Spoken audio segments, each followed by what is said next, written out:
दोस्तों, मेरा नाम अजान है और ये जो घटना मैं आपको बताने जा रहा हूँ, ये घटना मेरी बहन के साथ घटी है। मेरी बहन और मेरी उम्र के बीच 5 साल का अंतर है। हुआ कुछ ऐसा था कि मेरी बहन की तबीयत खराब रहने लगी। धीरे धीरे वो अजीब सी हरकतें करने लगी। कभी खुद को मारती तो कभी सामने बैठे हुए शख्स को मारने लगती। कई बार तो वो अपना सर दीवार पर पटकने लगती और कई बार घर की छत पर से कूदने की कोशिश करती, लेकिन हम में से कोई ना कोई उसे देख लेता और बचा लेता। यूँ समझिए, उसके साथ एक इंसान का रहना बहुत ज़रूरी हो गया था।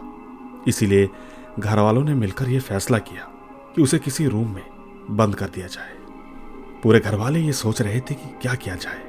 कई डॉक्टर से उसका इलाज कराया, लेकिन हर जगह उसकी रिपोर्ट नॉर्मल आती। धीरे धीरे उसकी बॉडी में हर जगह दाग दिखने लगे। उन दागों को देखने के बाद ऐसा लगता जैसे किसी ने उसे बहुत मारा हो।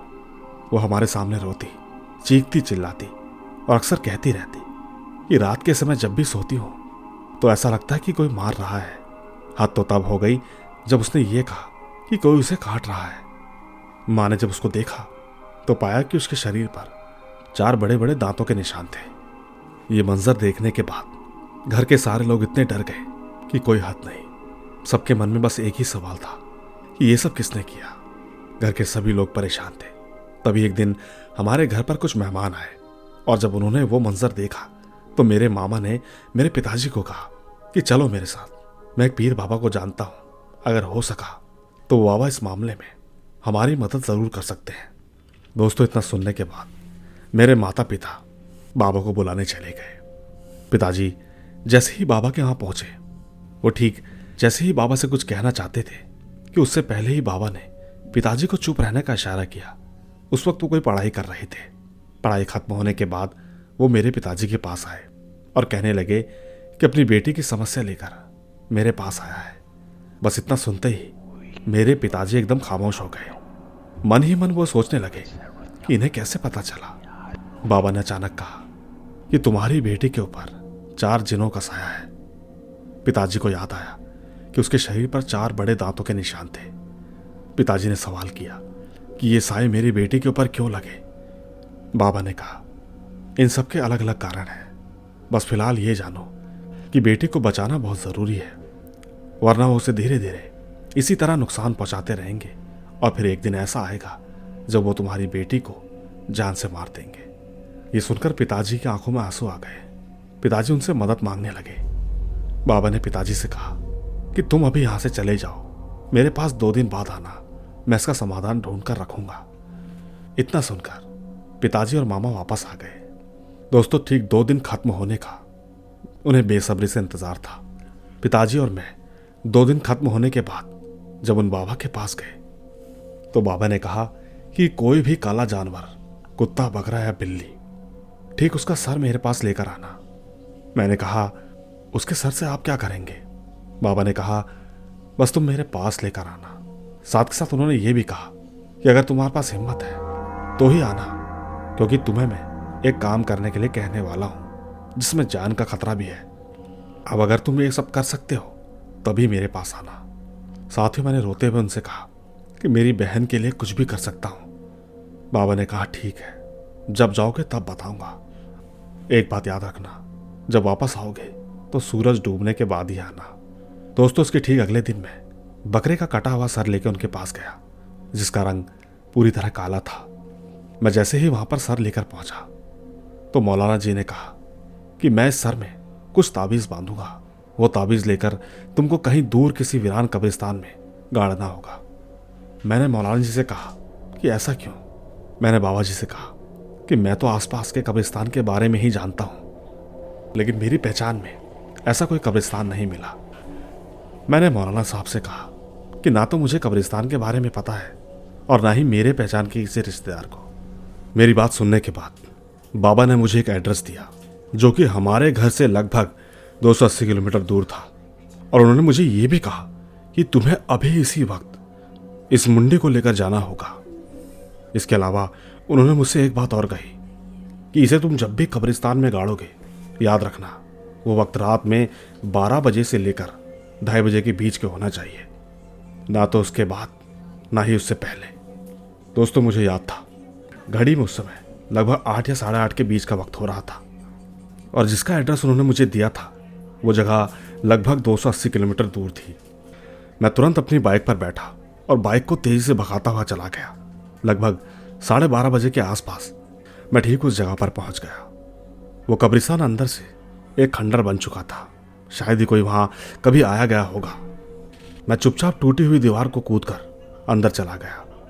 अंदर जाने के बाद मैं एक ऐसी कब्र ढूंढने लगा जो दिखने में थोड़ी ठीक हो, क्योंकि उन्होंने कहा था कि अब पुरानी कब्रें टूट चुकी होंगी।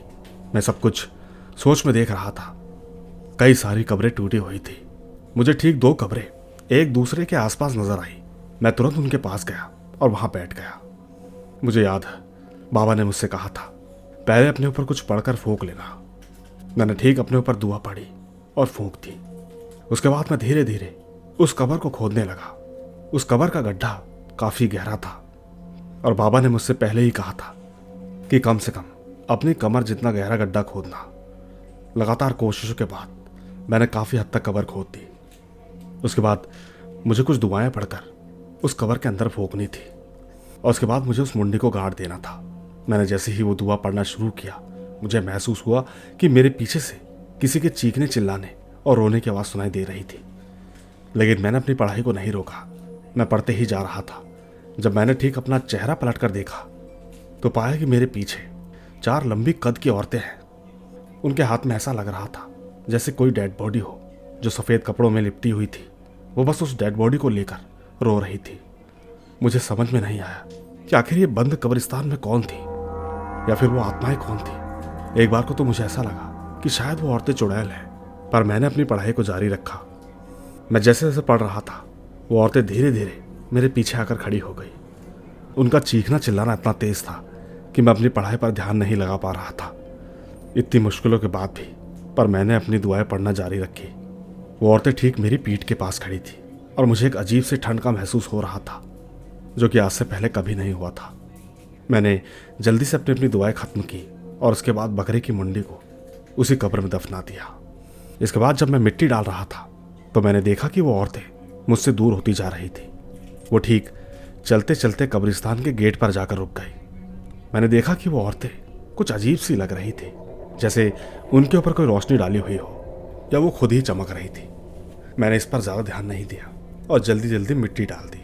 मिट्टी डालकर जब मैं वापस जाने लगा तो वो सारी की सारी औरतें गेट के पास जो टूटी हुई दीवार थी जहाँ से ठीक मैं अंदर आया था और तो और मुझे वहाँ से निकलना भी था, वहाँ खड़ी थी।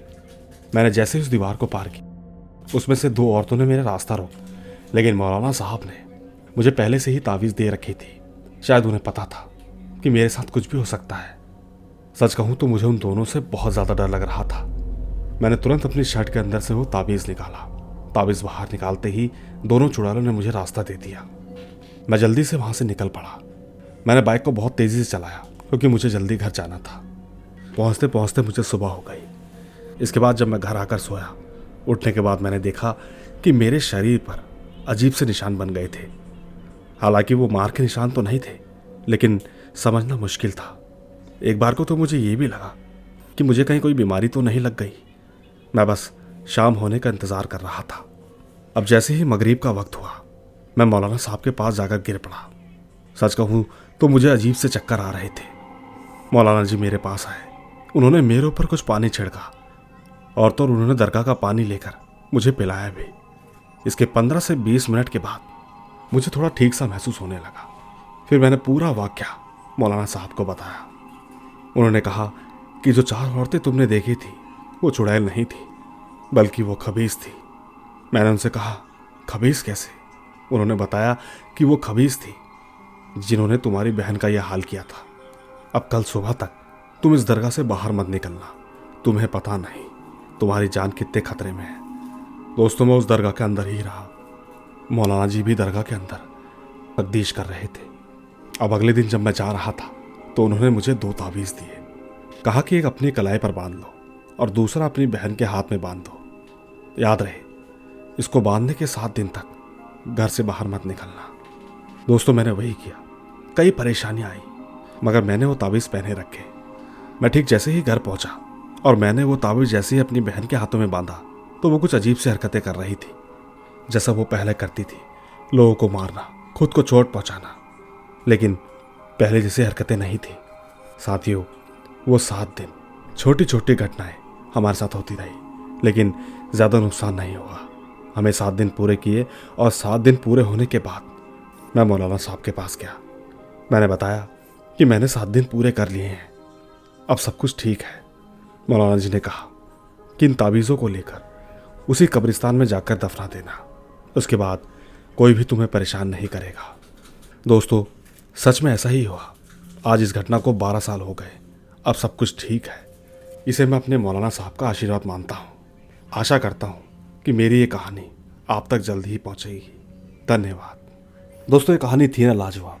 मैं इनका बहुत बहुत शुक्रिया अदा करता हूँ। बस माफ़ी इसलिए मांगना चाहूँगा क्योंकि इन्होंने मुझे कहानी मेल पर भेजी थी, जिसे देखने में मुझे काफ़ी समय लग गया। बाकी ले चलता हूँ आज आपको दूसरी कहानी की तरफ। आइए सुनते हैं। दोस्तों, मैं अहमदाबाद से हूँ और मेरा नाम जिग्नेश है। मैं सर की कहानियाँ रेगुलर सुनता हूँ, मुझे बहुत मज़ा आता है। मैंने ट्विटर पर एक कहानी पढ़ी थी, वो काफ़ी मज़ेदार थी। मैं चाहता हूँ उस कहानी को सर अपने अंदाज में सुनाएं। कहानी कुछ इस प्रकार है। दोस्तों, मुंबई के एक 3 BHK घर की कहानी है। लगभग 80 के दशक की। परिवार में माता पिता, 2 बहनें और उनकी दादी माँ रहती थी। दादी बहुत बूढ़ी थी, लगभग बिस्तर पर ही रहती थी। बेटियों की उम्र 14 से 17 साल के बीच की थी। दादी पूरा दिन अपने कमरे में बिस्तर पर लेटी रहती। वो अक्सर कोई मंत्र जपती रहती थी जिसे कोई भी समझ नहीं पाता था। घर की छोटी बेटी रोज दादी के लिए दोपहर और रात का खाना लाती। वो अक्सर खाना खत्म होने तक उनके साथ बैठकर बातें करती। बड़ी बेटी भी ऐसा करती। दोनों बेटी दादी से बहुत प्यार करती थी, लेकिन छोटी बेटी उनसे ज्यादा जुड़ी हुई थी। अब ठीक एक दिन दादी का देहांत हो गया। घर में मातम सा छा गया। धीरे धीरे 13वीं का दिन भी बीत गया। परिवार बहुत प्रगतिशील था, इसीलिए उन्होंने सारे रीति रिवाज ठीक से नहीं किए। यूं मानिए कुछ तो ठीक से किए, लेकिन कुछ चीजों को नजरअंदाज कर दिया। पर हाँ, एक बात थी, उन्होंने दादी के कमरे को वैसा ही रखा, क्योंकि किसी की भी हिम्मत नहीं हुई कि उनकी चीजों को फेंक दिया जाए। यहां तक कि उनका कमरा जैसा का तैसा ही रहा। उनका बिस्तर, टेबल, कुर्सी, यहां तक कि उनका सारा सामान बिल्कुल वैसा का वैसा ही। अब ठीक यहां पर एक बात अजीब हुई। एक रात छोटी बेटी वॉशरूम जाने के लिए उठी। जैसे ही वो दादी के कमरे के पास से गुजरी, उन्होंने देखा कि उनकी दादी उसी तरह बैठी हुई थी जैसे वो खाना खाने के लिए बैठती थी। उस आधी सोई हुई लड़की को जब एहसास हुआ कि दरवाजा पार कर चुकी है, इसीलिए वो वापस आई और देखा, पर उस वक्त वहां पर कोई भी नहीं था। बस वही बिखरा हुआ बिस्तर और एकदम सन्नाटा। लेकिन हैरानी की बात यह थी कि ऐसा हर रात होने लगा। लगभग 1:30-2 बजे लड़की को वॉशरूम जाने की इच्छा होती और हर बार जब भी वो दादी के दरवाजे के पास से गुजरती तो यही होता। वो डेली मन में ये बात नोट कर लेती थी कि सुबह अपने माता पिता को बताऊंगी, लेकिन वो हर बार भूल जाती और यही चक्र बार बार दोहराया जाता। इसके ठीक अगली अमावस्या की रात संयोग से उसे याद आया कि जैसे ही वो वॉशरूम के लिए उठी तो वो ठीक दादी के कमरे के सामने गई और देखा दादी वहां पर बैठी हुई थी। उस वक्त उसे अपनी आंखों पर यकीन नहीं हो रहा था। उसका प्यारा बुजुर्ग अंधेरे में बैठा उसे देखकर मुस्कुरा रहा था। वो मंद रोशनी में भी सोने के दांत की हल्की सी चमक भी पहचान सकती थी। कुछ पल एक दूसरे को घूरने के बाद दादी ने अपना हाथ उठाया और उसे अंदर आने का इशारा किया। लड़की अंदर गई और जैसे ही वो अपने माता पिता को पुकारने लगी तो दादी ने उसे चुप रहने के लिए इशारा किया। लड़की की आंखों में आंसू थे। वो ठीक अपनी दादी के पैरों के पास बैठी हुई थी और तो और वो वैसे ही बातें कर रही थी जैसे बरसों से करती आई थी। कई बार खाना खाते हुए उसे वहां बैठे बैठे लगभग 3:30 बज गए। लड़की दादी के बिस्तर पर ही सो गई। अब ठीक इसके अगली सुबह जब माता पिता ने उसे जगाया तो उन्होंने पूछा कि तुम यहां क्या कर रही हो। लड़की को तुरंत याद आया कि दादी सबको बताना नहीं चाहती थी, इसलिए उसने ये कहा कि मुझे दादी की बहुत याद आती है, इसलिए मैं यहां पर आकर सो गई। माता पिता एकदम समझ गए और उसकी बातों का अनसुना कर दिया। उस लड़की का हर रात दादी के कमरे में जाना जारी रहा। हालांकि इस बार दादी उसे लगभग 3:30-4 बजे कहने लगी कि अब वो बूढ़ी और थकी हुई हो चुकी है, इसीलिए उसे सोने की ज़रूरत है। दादी ने ठीक उसे वापस अपने कमरे में भेज दिया। इसका एकमात्र एक यही कारण था कि परिवार को पता ही नहीं चला कि ये सब अब भी जारी है। सुबह लाल आंखों, थकान के अलावा जिंदगी चलती रही। कुछ ही हफ्तों बाद दादी ने लड़की से कहा, तुम्हें पता है तुम मेरे लिए खाना कैसे लाती थी? मेरे दिन का सबसे खास पल यही होता था। हम कितनी मस्ती करते थे, हम छोटे छोटे खेल खेलते थे, पर अब तुम मेरे लिए कुछ नहीं लाती। मुझे तुमसे मिलना, तुम्हें छूना बहुत अच्छा लगता है, पर मुझे भूख लगी है। कितने दिनों से हम मिल रहे हैं, लेकिन तुमने मुझसे प्यार करना छोड़ दिया है। तुम मेरे लिए अब खाना नहीं लाती। दादी की बातें सुनकर लड़की को बहुत शर्मिंदगी महसूस हुई। वो ठीक अपनी रोज़मर्रा की जिंदगी पूरी तरह भूल गई थी। उसने दादी से कहा, मुझे बहुत अफसोस है दादी, रुको मैं अभी कुछ लाती हूँ। लड़की दबे पांव रसोई में चली गई। फ्रिज खोला तो उसमें चपाती और थोड़ा बचा हुआ मटर पनीर दाल थी। उसके साथ नींबू का अचार भी था, जो कि उसे पता था ये सब दादी को बहुत पसंद है। उसने जल्दी से खाना गर्म किया और कम से कम आवाज करते हुए सब कुछ अच्छी तरह से प्लेट में रखा। अब ठीक वो दादी के कमरे में वापस आ गई। पर यह क्या, उसे ये देखकर बहुत आश्चर्य हुआ कि उसकी दादी बहुत गुस्से में थी। उनकी आंखें सिकुड़ गई थी और वो चिल्लाती हुई कहने लगी कि तुम मेरे लिए क्या बचा हुआ लाए हो, मैं ये खाना नहीं खाती। लड़की चौंक गई और एकदम से पीछे हट गई। दादी का ऐसा रूप उसने पहले कभी नहीं देखा था। वो तो शुक्र था, प्लेट ना गिरने की आवाज के लिए उसे बहुत मेहनत करनी पड़ी। उसका डरा हुआ चेहरा देखकर दादी थोड़ी नरम हुई और कहने लगी, बेटा मेरे पास बैठो, लेकिन पहले ये प्लेट मुझसे दूर रखो। लड़की ने वो प्लेट दरवाजे के बाहर ही रख दी और अपनी प्यारी दादी के पास बैठ गई। दादी कहने लगी, बेटा मेरे जाने के बाद मेरा स्वाद बदल गया है। अब मुझे नींबू का अचार बिल्कुल पसंद नहीं आता। सच कहूं तो कभी मेरे लिए नींबू वाला कुछ भी मत लाना। और अब मुझे चपाती की बजाय चावल ज़्यादा पसंद है। और ठीक अगर तुम मुझे दाल और सब्जी की जगह मटन और चिकन ला कर दो तो मैं उसको पूरा अच्छे से खा सकूंगी और संतुष्ट हो जाऊंगी। लड़की एकदम हैरान हो गई, क्योंकि उनका परिवार शाकाहारी था, इसलिए मांसाहारी खाना लाने का सवाल कहीं से भी पैदा नहीं हो रहा था। यहाँ तक कि उसकी दादी भी, जब तक उसे याद है, वो सिर्फ शाकाहारी खाना ही खाती थी। लड़की एकदम सोच में पड़ गई। उसे समझ में ही नहीं आया कि आखिर दादी ने ऐसा क्यों कहा। और ठीक दोस्तों, इस कहानी को मैं आपको और आगे नहीं सुना सकता, क्योंकि इस कहानी के आगे वाला भाग बहुत अजीब है। क्योंकि मुझे खुद ये समझ में नहीं आया कि कहानी आगे किस हिसाब से बढ़ रही है। लेकिन मैं आप सभी से कहना चाहता हूँ कि जब कोई इंसान किसी से प्रेम करता है और वो उसे इतना चाहने लगता है कि मरने के बाद भी वो उसे दिखाई दे जाए, इसे आप क्या कहेंगे? हालांकि ये कहानी में कितनी सच्चाई है ये तो मुझे नहीं मालूम, मगर मैं इस कहानी को सच इसीलिए मान रहा हूँ क्योंकि इस तरह के किस्से मेरे कई दोस्तों ने भी सुना रखे हैं। और तो और आपने भी कई सारे चैनलों पर इस तरह की कहानियाँ ज़रूर सुनी होंगी। तो आज इस कहानी का अंत मैं आपके हाथों पर छोड़ता हूँ। आपको जो भी समझ में आए नीचे कमेंट्स में ज़रूर बताइएगा। बाकी मैं ले चलता हूँ आपको अगली कहानी की तरफ। आइए सुनते हैं। दोस्तों, मेरा नाम शबान है और आज मैं आपको एक ऐसी रात के बारे में बता रहा हूँ जो मैं चाहकर भी कभी भूल नहीं पाऊंगा। ये कोई सुनी सुनाई बात नहीं है, बल्कि ये मेरा खुद का अनुभव है। पिछले साल की बात है, मैं और मेरा दोस्त शहर की भागदौड़ से दूर थोड़ी शांति की तलाश में थे। हमने तय किया कि कहीं वीरान और शांत जगह पर जाकर एक वीकेंड बिताया जाए। बस इसी चक्कर में हमने एक पुरानी हवेली जैसी जगह बुक कर ली। वो गेस्ट हाउस गांव से बहुत दूर था, बिल्कुल अलग था। उस हवेली का मालिक एक बूढ़ा आदमी था जो कि बहुत कम बोलता था। उसकी आंखें अजीब सी लगती थी। उसने हमें ऊपर की मंजिल पर एक कमरा दिया और तो और कमरा देते समय उसने मुझे एक अजीब सी चेतावनी दी। उसने मुझसे कहा कि देखो शाबान, रात के 11 बजे के बाद तुम नीचे मत उतरना और ठीक सामने वाला जो बंद कमरा है उसकी तरफ तो बिल्कुल भी मत देखना। हम दोनों दोस्तों ने एक दूसरे की तरफ देखा और हमें सर हिला दिया। सच कहूँ तो हमने उनकी बात को मजाक में ले लिया। हमें लगा बुजुर्ग है, ऐसी ही बातें करता होगा। खैर, रात का खाना खाकर हम अपने कमरे में आ गए।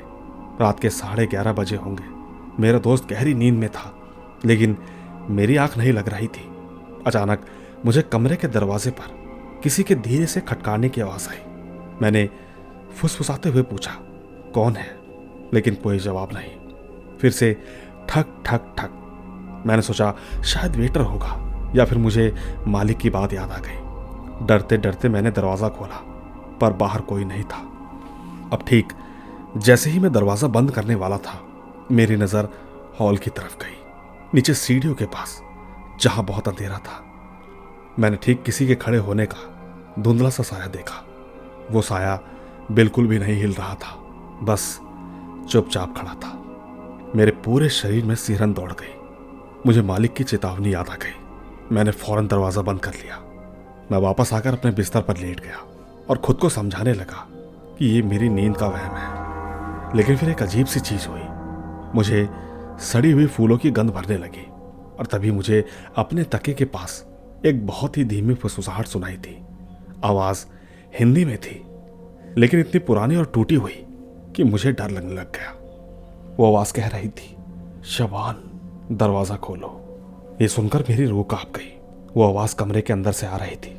मैंने तुरंत अपने सिर तक चादर ओढ़ लिया। मैं ठीक डर के मारे हनुमान चालीसा पढ़ने लगा।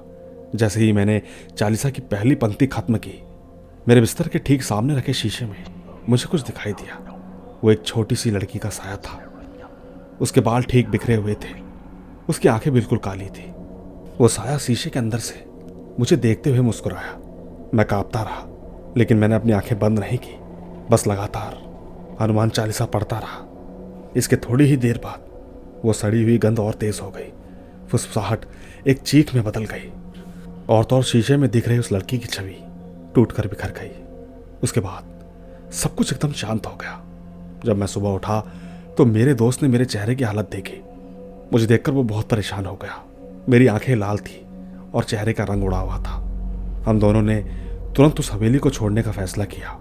मैं ठीक जैसे ही मालिक को चाबियां देने गया तो मैंने हिम्मत करके उसे रात की पूरी बात बताई। मालिक ने मेरी ओर देखा और बस इतना ही कहा कि मैंने तुम्हें कहा था ना बेटा, रात में नीचे मत आना। वो साया हर रात नए मेहमानों को ढूंढता है। दोस्तों सच कहता हूं, मैं बिना कुछ बोले वहां से भाग आया।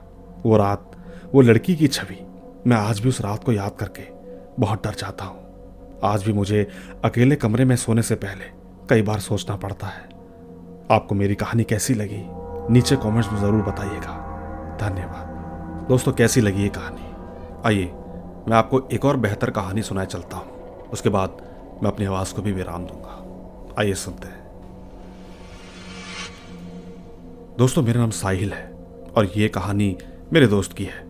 हालांकि मेरा दोस्त पश्चिम बंगाल के मालदा डिस्ट्रिक्ट का रहने वाला है। अब मैं कहानी उसी के पॉइंट ऑफ व्यू से बताता हूँ। दोस्तों मेरा नाम राहुल है। यह घटना 2023 की है, जब मैं अपने 12वीं के प्री बोर्ड के एग्ज़ाम खत्म करके घर पर था। अब ठीक 2022 में हमारा एक नया घर बनने वाला था। घर का काम शुरू होते ही मैं हॉस्टल चला गया था, क्योंकि मुझे अपने एग्ज़ाम की अच्छे से तैयारी करनी थी। धीरे धीरे हमारा घर बनकर तैयार हो गया।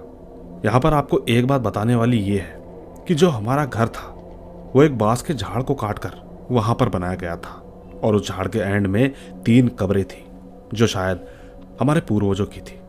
ठीक उन कब्रों से थोड़ी जगह छोड़कर घर बनाया गया था, क्योंकि हमारे पास केवल यही एक ज़मीन थी। इसीलिए कब्र होते हुए भी घर बनाना पड़ा। लेकिन पता नहीं क्यों कब्रों की ठीक से देखभाल नहीं की गई थी और वो काफ़ी बुरी हालत में भी थी। अब ठीक जब घर बनकर तैयार हुआ तो उसके कुछ दिनों बाद मेरे एग्ज़ाम भी ख़त्म हो चुके थे और मैं वापस दोबारा घर आ गया। घर आने के बाद मैं अपने कमरे में गया और मेरा जो कमरा था उसकी खिड़की से उन कब्रों को साफ साफ देखा जा सकता था। एक रात खाना खाकर जब मैं सोने की तैयारी कर रहा था कि तभी मेरी माँ कमरे में आई और थोड़ी बात करने के बाद बोली कि तुम्हारे कमरे की खिड़की को रात में खुले मत रखना। मैंने माँ से हाँ कहा और मैं चुपचाप सो गया।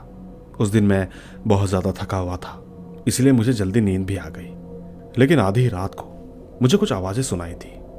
ऐसा लगा मानो जैसे खिड़की के पास कोई रो रहा हो। मैंने नींद में ही कहा, कौन है यार, चुप हो जाओ। इतना कहकर मैं दोबारा सो गया। अगले दिन सुबह मैंने अपने घर वालों से पूछा कि रात में कौन था जो रो रहा था।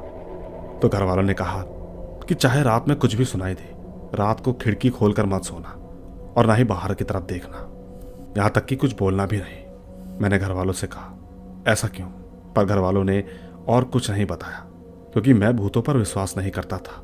शायद इसलिए मुझे पूरी बात नहीं बताई गई। इसके ठीक कुछ दिनों तक मुझे कोई आवाज नहीं सुनाई दी, मगर फिर एक रात फिर से मुझे किसी के रोने की आवाज सुनाई दी।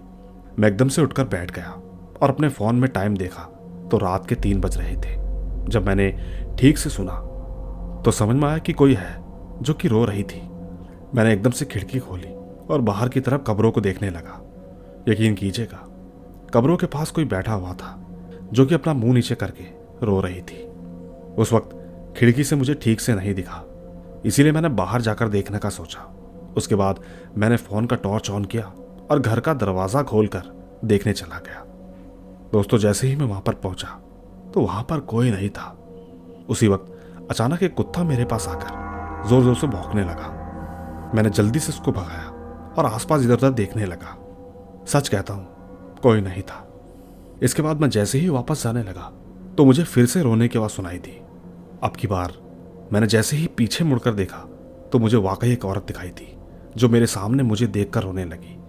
उसका चेहरा बहुत डरावना था। उसकी आंख और मुंह से खून बह रहा था। पूरे शरीर में कटने फटने के निशान थे। मैं उसे देखकर इतना डर गया कि मैं एकदम से घर की तरफ भाग गया। भागते वक्त अचानक मेरा पैर किसी चीज से टकराया। मैं इतनी जोर से गिरा कि एकदम बेहोश हो गया। अब ठीक जब सुबह मेरी आंखें खुली तो मैं अपने बिस्तर पर था। मुझे रात को बहुत तेज बुखार था, शायद मैं कांप भी रहा था। अब जैसे ही मुझे थोड़ा ठीक महसूस हुआ तो मैंने ये सब कुछ अपने घर वालों को बताया। मेरी बात सुनकर घर वालों ने मुझे बहुत डांट लगाई। कहने लगे कि हमने तुझे बाहर जाने से मना किया था, लेकिन फिर भी तूने हमारी बात नहीं मानी। इसके ठीक तुरंत बाद घर वालों ने आपस में सलाह की कि अब आगे क्या करना चाहिए। जब वो मौलवी के पास गए तो उन्होंने कहा कि सबसे पहले कब्रों की मरम्मत कराई जाए और तो और उन कब्रों को चारों तरफ से अच्छी तरह घेर दें। इतना कराने के बाद घर में कुरान तिलावत कराया गया। धीरे धीरे मेरा बुखार और मैं बिल्कुल ठीक हो गया। दोस्तों, इसके बाद से सब कुछ अच्छा ही चल रहा है और तो और उस दिन के बाद से ऐसा कुछ भी नहीं हुआ। ये कहानी एकदम सच्ची कहानी है और मुझे उम्मीद है कि सर इस कहानी को अपने चैनल पर ज़रूर सुनाएंगे। मेरे पास और भी कहानियां हैं। जैसे ही ये कहानी चैनल पर आती है तो मैं सर को और कहानियां भेजूंगा।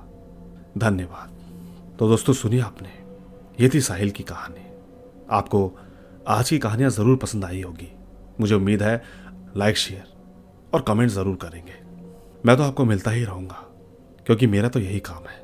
फिलहाल मैं अपनी आवाज़ को यहीं विराम देता हूँ। बस जल्द ही मिलूंगा आपसे इसी तरह की रोमांच भरी रहस्यमय कहानियों के साथ। तब तक आप अपना और अपने परिवार का ख्याल रखिए। चलता हूँ। Bye bye.